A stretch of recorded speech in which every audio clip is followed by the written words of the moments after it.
Bienvenue à toutes et à tous. Aujourd'hui, on plonge dans les tout premiers versets d'un texte fondamental du soufisme, Masalik al-Jinan, les itinéraires du paradis, de Cheikh Ahmadou Bamba. Absolument, une figure majeure, bien Mm. sûr.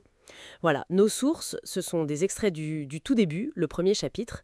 L'objectif, c'est de comprendre un peu l'intention de l'auteur, les thèmes clés, et puis les influences qui posent les bases, quoi. Alors on y va? Allons-y. C'est une invitation, en fait, dès ses premiers mots. Une invitation à entrer dans son univers spirituel, intellectuel. D'accord. Il commence classiquement louange à Dieu, prière sur le prophète. Ça pose le cadre dévotionnel. Mais très vite, on sent que ces versets, c'est une sorte de manifeste pour un cheminement intérieur. Axé sur le cœur, la sincérité. Oui, et ça saute aux yeux tout de suite, hein. Cette insistance sur al-ikhlas, la sincérité. Tout à fait. Au verset 3 déjà, il dit même que Dieu regarde d'abord les cœurs, pas les actes extérieurs en premier lieu. C'est ça, au verset 4. Pourquoi mettre ça en avant, l'invisible, l'intention? Parce que pour lui, c'est là que tout commence et peut-être même tout finit. La sincérité, c'est la clé. La clé qui ouvre la porte à la purification du cœur, le jinan dont il parle au verset 9. Ah oui, Sans cette intention vraiment pure, les actes, même les plus beaux en apparence, ils sont un peu vides, quoi. Et ce qui est fascinant, c'est qu'il lie ça directement à sa vision de l'unicité divine, le tawhid. comment ça? En fait, il distingue. Il y a le tawhid, disons, théologique, celui qu'on apprend dans les livres. Pour ça, d'ailleurs, il renvoie à d'autres, comme Al-Sanoussi. J'ai vu ça. Versets 11 à 16. Voilà. Mais ici, dans ce livre-là, ce qui l'intéresse, c'est un autre tawhid. Un tawhid vécu, expérimenté, une connaissance directe qui passe par ce cœur purifié, justement. D'accord, donc plus expérientiel. Exactement. C'est ça qu'il explore. Il nous dit en gros, la vraie transformation spirituelle, c'est d'abord une affaire intérieure, profondément intérieure. C'est très clair. Et en même temps, il y a cette humilité, non? Quand il se place dans la lignée des grands maîtres, il cite Al-Ghazali, Ibn Allah. Oui, tout à fait.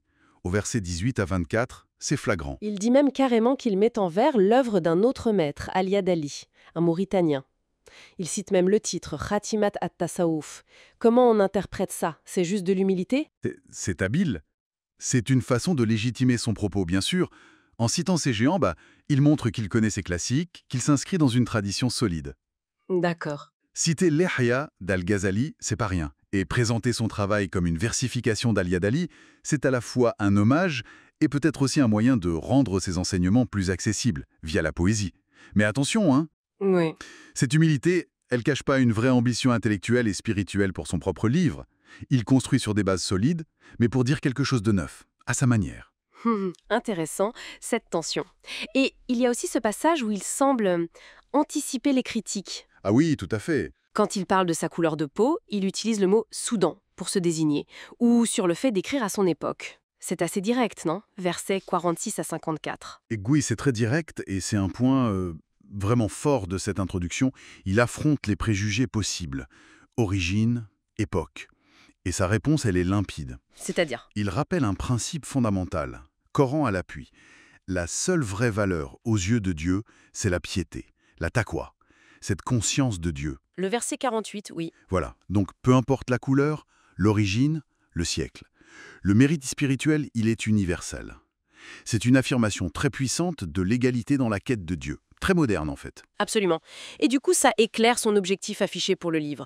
Donner un conseil sincère, une nasiha. C'est ça. Raviver des savoirs essentiels, peut-être un peu oubliés, dit-il. Et bien sûr, rechercher l'agrément divin avant tout. Exactement. Il y a aussi cette demande très touchante, je trouve, de prière au lecteur, à tous ceux qui liront, copieront, même emprunteront le livre. Oui, au verset 34-36, et puis il y revient vers 70-71. C'est une connexion qu'il cherche à établir à travers le temps. Et il finit en donnant la structure. Une intro, puis 3 portes, la distinction créateur-créature, les vices de l'âme, et enfin les vertus et convenances. C'est bien ça? C'est exactement ça. La feuille de route est claire. Donc cette introduction, c'est bien plus qu'un simple avant-propos, hein. Ah oui, clairement. Elle pose vraiment les fondations. Primauté de l'intention, ancrage dans la tradition, mes voix propres, message universel.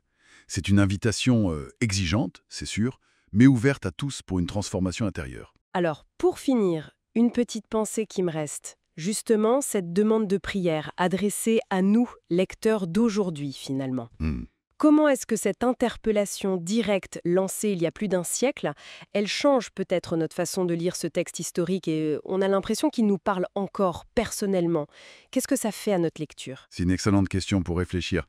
Ça crée un lien, indéniablement. Un lien par-delà le temps.